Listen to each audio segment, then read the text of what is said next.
Pour une seule parole, ils furent piétinés, mais l'islam ne cessait d'avancer. Voici le chapitre 13 de l'histoire du prophète, la montée des persécutions.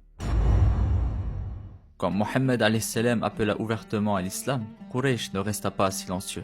Ils comprirent vite que ce message menaçait tout ce qui faisait leur puissance, leurs idoles, leurs traditions, leur commerce, et même leur autorité sur toutes les tribus d'Arabie. Mais Mohammed a.s. ne s'arrêta pas, il continuait à prêcher, dans les ruelles, dans les marchés, dans les maisons, à toute heure, à toute personne. Les musulmans n'étaient pas nombreux, mais leur foi grandissait chaque jour. Il y avait des riches et des pauvres, des affranchis et des esclaves, des jeunes et des anciens, tous portaient la même conviction. Il n'y a de Dieu que Dieu, et Mohammed est son messager. Quraysh décida alors de frapper là où ça ferait mal.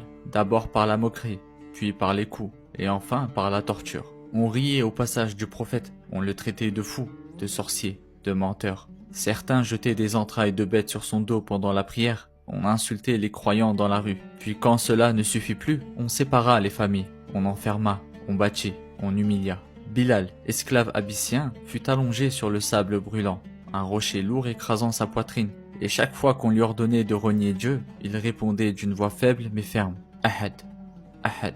Khabbab le forgeron fut couché sur des braises ardentes, jusqu'à ce que sa peau se colle à la pierre. Soumaya, femme âgée et pieuse, fut transpercée d'un coup de lance, par Abu Jahl lui-même, l'oncle du prophète. Les notables disaient à leurs esclaves convertis, « Retourne à ta religion, ou meurs ici. » Mais ils tenaient bon.